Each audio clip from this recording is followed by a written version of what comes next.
పామర్రు గౌరవ శాసనసభ్యులు కుమార్ రాజా గారు, గౌరవనీయులు మచిలీపట్నం పార్లమెంట్ సభ్యులు అనుభవం ఉన్న వ్యక్తి బాలశౌరి గారు, సహచర మంత్రివర్గ సభ్యులు సుభాష్ గారు, కొల్లు రవీంద్ర గారు, జిల్లా కలెక్టర్ గారు,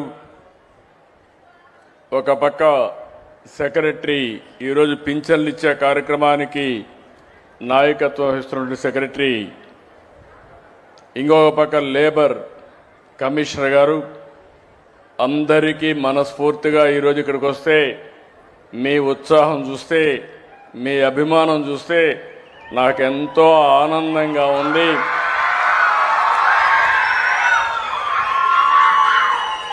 ఎందుకు నేను ఈ మాట అంటున్నానంటే,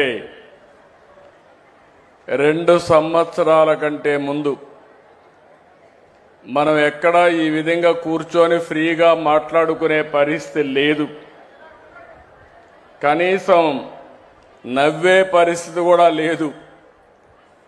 రాజకీయ నాయకులు బయట తిరిగే పరిస్థితి కూడా లేదు.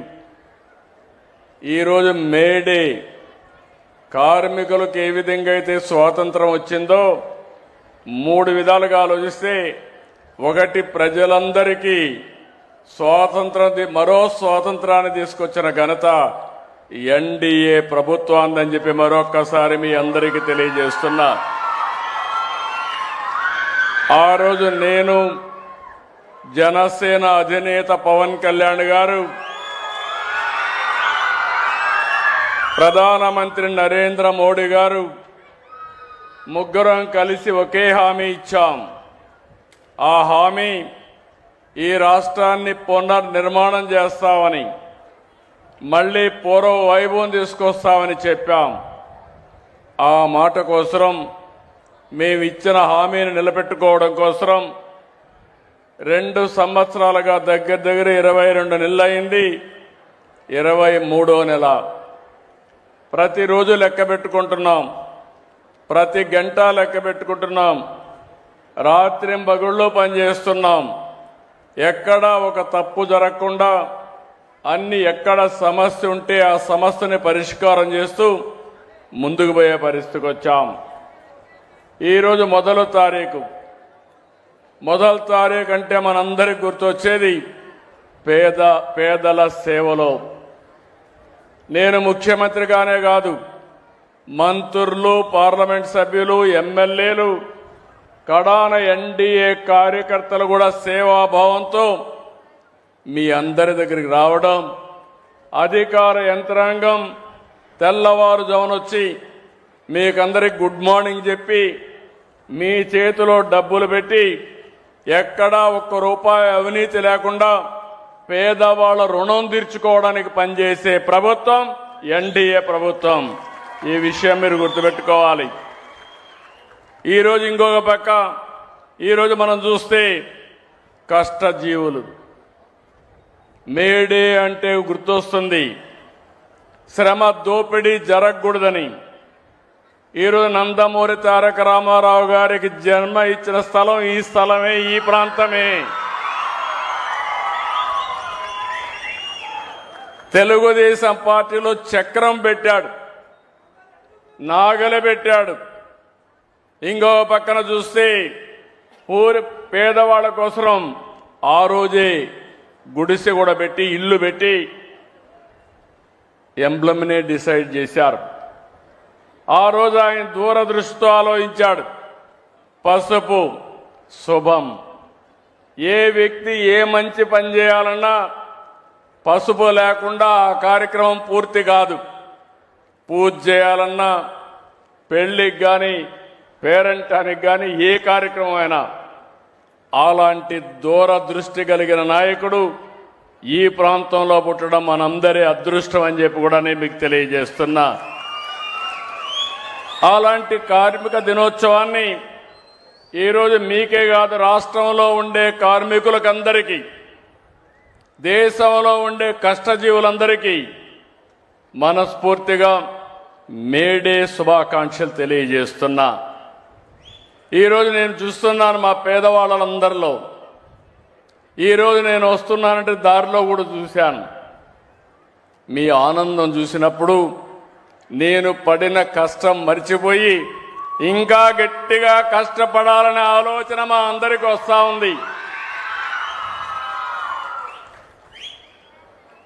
63 లక్షల, ఈరోజు మీరు చూస్తే 62,47,000 మందికి ఈ ప్రభుత్వం వచ్చిన తర్వాత 63,188 కోట్ల రూపాయలు ఇచ్చాం. ప్రతి నెల మీరు చూస్తే దగ్గర 2,721 రూపాయలు, అంటే డబ్బులున్నా లేకపోయినా 2,721 కోట్లు మీకోసం రెడీగా పెడితే తప్ప ఆ రోజు మొదటి తారీఖు గడవదు. ఆ విషయం మీరు గుర్తుపెట్టుకోవాల్సిన అవసరం ఉంది. కష్టాలున్నాయి, దేశంలో ఎక్కడా లేదు. సంవత్సరానికి 33,000 కోట్ల రూపాయలు ఖర్చు పెట్టి ఏకైక ప్రభుత్వం భారతదేశంలో. అంతేకాదు, అతిపెద్ద డీబీటీ ప్రోగ్రాం ఈ పెన్షన్ల కార్యక్రమం అని చెప్పి కూడా నేను మీకు తెలియజేస్తున్నా. నేను దీన్ని భారంగా ఆలోచించడం లేదు, బాధ్యతగా ఆలోచిస్తున్నా. పేదవాళ్ళకి వెసులుబాటు కల్పించడానికి ఈ ప్రోగ్రాం ఎంతో వెసులుబాటు ఇస్తుంది. ఉదాహరణకు మీరు చూస్తే 4,000, దివ్యాంగులకు 6,000, కిడ్నీ పేషెంట్లు ఉంటే 10,000, మంచానికి పరిమితమైతే 15,000 మానవతా దృక్పథం ఇచ్చే ఏకైక ప్రభుత్వం ఆంధ్రప్రదేశ్లో ఉండే ఎన్డీఏ ప్రభుత్వం అని చెప్పి కూడా నేను మీకు తెలియజేస్తున్నా. ఇలాంటివన్నీ ఈ జిల్లాలను చూస్తే దగ్గర 2,34,000 మందికి ఇస్తున్నాం. 102 కోట్ల రూపాయలు ఇస్తున్నాం. ఇంకో పక్క ఎవరైనా భర్త చనిపోతే ఎక్కడ ఆలోచించే పని లేదు, ఎంత డబ్బులైనా పర్వాలేదు, ఆటోమేటిక్గా మీకు పెన్షన్ ఇచ్చే కార్యక్రమానికి శ్రీకారం చుట్టాం.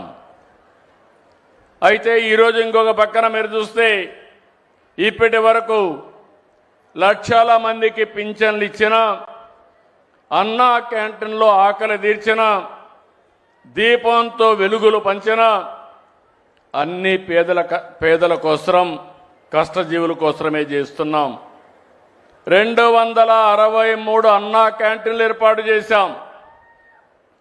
దీనివల్ల డ్రైవర్లు, కూలీలు, కార్మికులు, అసంఘటిత కార్మికులు మధ్యాహ్నం ప్రశాంతంగా భోంచేసే పరిస్థితి తీసుకొచ్చాం.